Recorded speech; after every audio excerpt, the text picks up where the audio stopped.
Hi, this is Margaret Gill, and I'm of Abundant Private Practices, and I'm here with Sandy Harris and Curly Harris, also known as Graham Harris. So there's two here. We are just going to have a little bit of a chat to you about Utopia, because I'm staying with Sandy and Graham. They have generously allowed me to stay at their house, and foolishly they think I'm leaving, but I'm not. I'm staying here.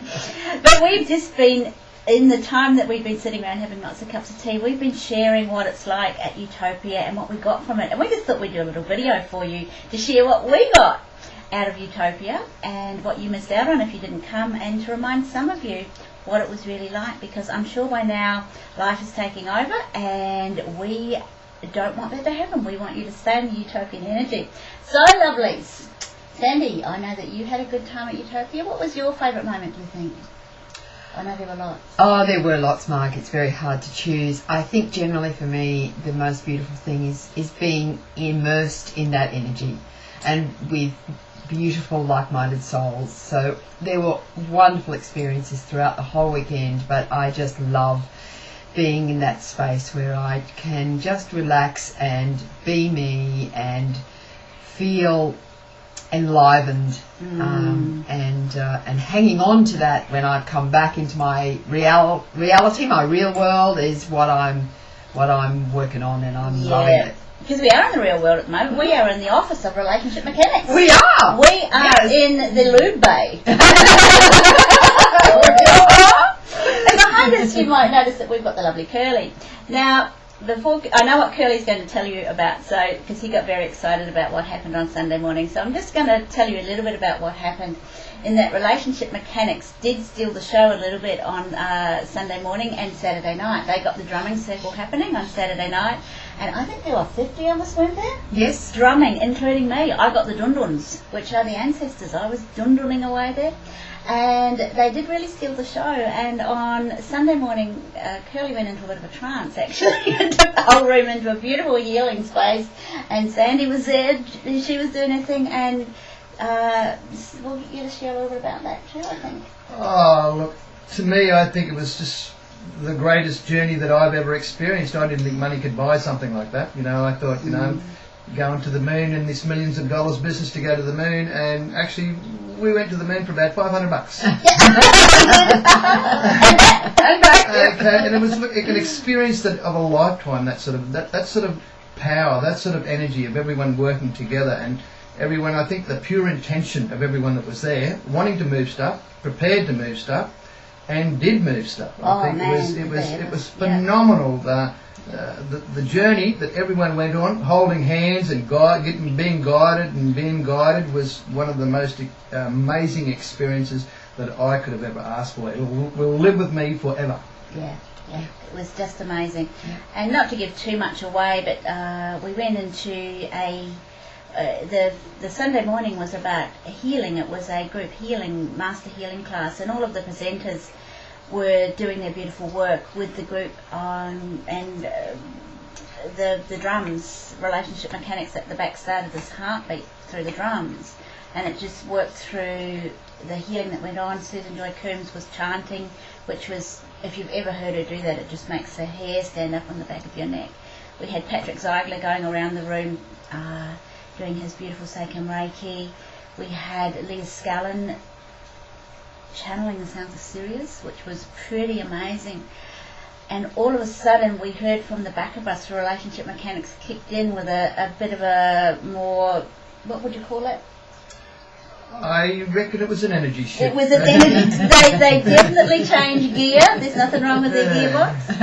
And the next minute the room erupted into this massive, beautiful space, and all of the presenters just kicked up another notch, and we have given Molly Carlisle a heart failure because she was trying to stop it, and there was no stopping the train.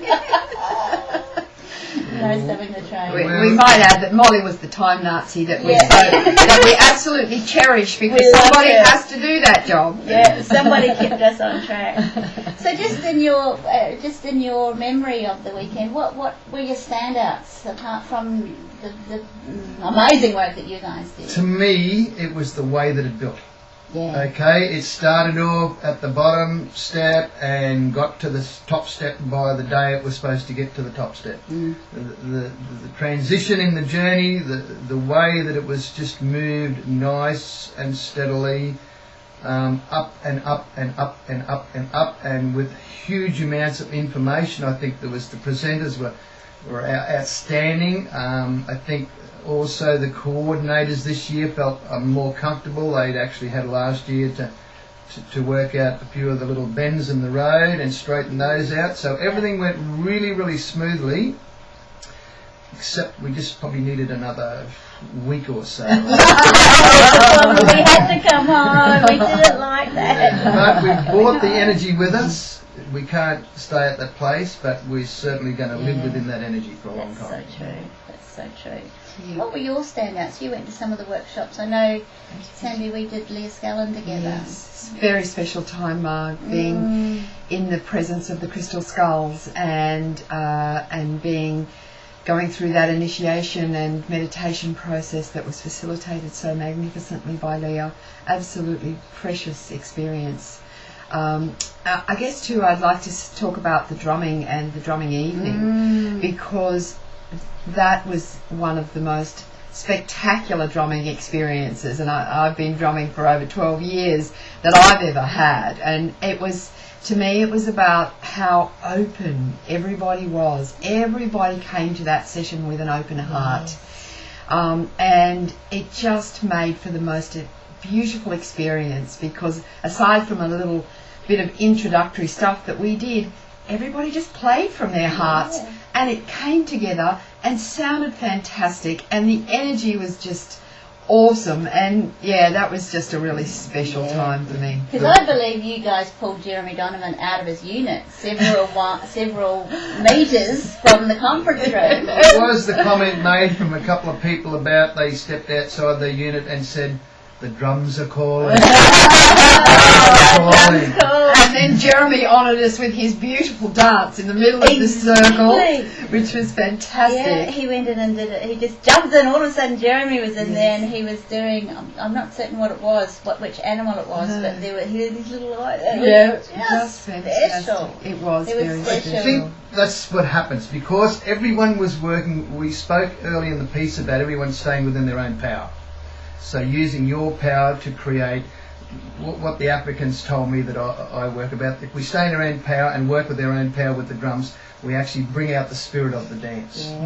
So everyone was really, really strong to themselves, yet they become part of the tribe. So the power that come out of that tribe caused lots of people to dance. Actually, there was lots of action happening on the inside, but on the outside as well. Exactly. Yes, there's a classic YouTube you guys are all going to have to see of the very lovely Jan Winslade, who did all of the yoga. She had a tambourine, and I don't know what happened, but the moment just took her, and it's hysterical. You've got to make the time to watch Jan in the drumming circle. It was priceless.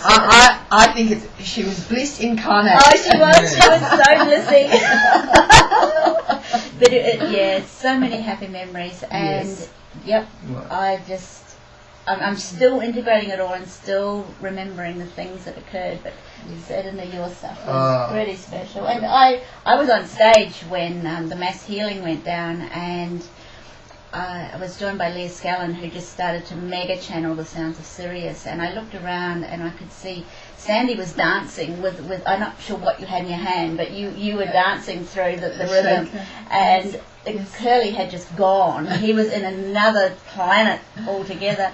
And guess what? Stephen Farmer had joined him, and the pair of them were there just in a totally these two massive shaman energies strapped onto these drums. Just I've never seen anything quite like it, or experienced anything like it. It's one of those special highlights, I think. I think it's called being right inside the rhythm. Oh, we were right. We were right in the outside, or the star or behind it. We were right inside. And right inside the moment too. I think that was a really special part of it. Everybody, maybe with the exception of Molly. I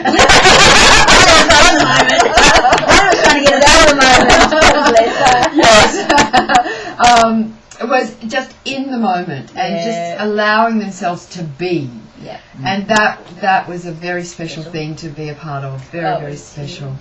So I guess we're looking for Utopia 2010 now, and the drum is, as they say, the drum is that there will be one. We're not sure where it is yet, but I think we're all going to be so looking forward to just being back in that energy. And I think so. Yeah. I think so.